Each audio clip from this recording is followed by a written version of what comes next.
الحمد لله رب العالمين والعاقبة للمتقين الصلاة والسلام على رسول خير خلقه محمد وعلى آله وأصحابه أجمعين أما بعد فأعوذ بالله من الشيطان الرجيم بسم الله الرحمن الرحيم ومن ورائهم برزخ إلى يوم يبعثون وقال النبي صلى الله عليه وسلم القبر روضة من رياض الجنة أو حفرة من حفر النار صدق الله العظيم وصدق رسوله النبي الكريم ونحن على ذلك لمن الشاهدين والشاكرين والحمد لله رب العالمين۔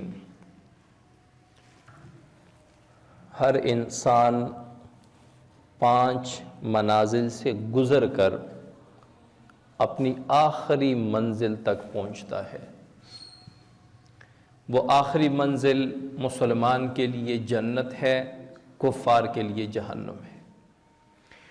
اور وہ 5 منازل کون سے ہیں کہ جس سے ہر ایک انسان نے گزرنا ہے، کچھ گزر کے آ رہے ہیں، کچھ اگلی منازل سے بھی گزر چکے ہیں۔ ان میں سب سے پہلی منزل وہ عالم ارواح ہے۔ جب حضرت آدم علیہ السلام نے اللہ تعالیٰ سے عرض کی یا اللہ میری ذریت کیا ہوگی، میری اولاد کیا ہوگی، تو اللہ تعالیٰ نے حضرت آدم علیہ السلام کی تمام اولاد پہلے بیٹے سے لے کر قیامت تک آنے والے سب سے آخری انسان تک تمام کی ارواح کو حضرت آدم علیہ السلام کے سامنے جمع فرما دیا۔ ایک وہ منزل تھی جب ہماری تمام کی ارواح ایک جگہ اکٹھی اللہ تعالیٰ نے حضرت آدم علیہ السلام کے سامنے رکھ دی۔ اس وقت روح تو تھی، جسم نہیں تھا۔ اس وقت روح تھی، جسم نہیں تھا۔ اس کے بعد اللہ تعالیٰ نے اگلی منزل میں بھیج دیا، اور اس کو کہتے ہیں عالم جنین، ماں کا پیٹ۔ ہر انسان نے اس دوسری منزل یعنی ماں کے پیٹ سے گزر کے آنا ہے، یہ دوسری منزل ہے۔ اب اس میں جسم بھی ہے اور اللہ تعالیٰ نے یہاں روح بھی ڈال دی۔ اب یہ دوسری منزل ہے۔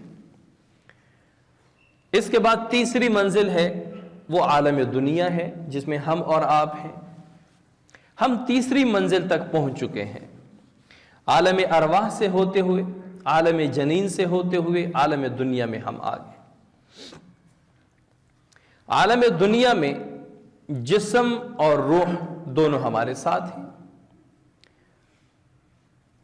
اسی لیے تو انسان کو زندہ کہتے ہیں، جسم بھی ہے اور روح بھی ساتھ ہے۔ اس کے بعد ایک چوتھی منزل آنی ہے، اس کو عالم برزخ کہتے ہیں۔ اس عالم میں انسان عموماً قبر میں ہوتا ہے۔ اگر قبر مل گئی تو، اگر قبر مل گئی، پانی بہا کے لے گیا، آگ میں جل کر راکھ ہو گیا، کچھ بھی ہو گیا، ہر حالت میں یہ انسان جب دنیا سے فوت ہو جائے، مر جائے، انتقال کر جائے، تو اب یہ عالم برزخ میں چلا گیا۔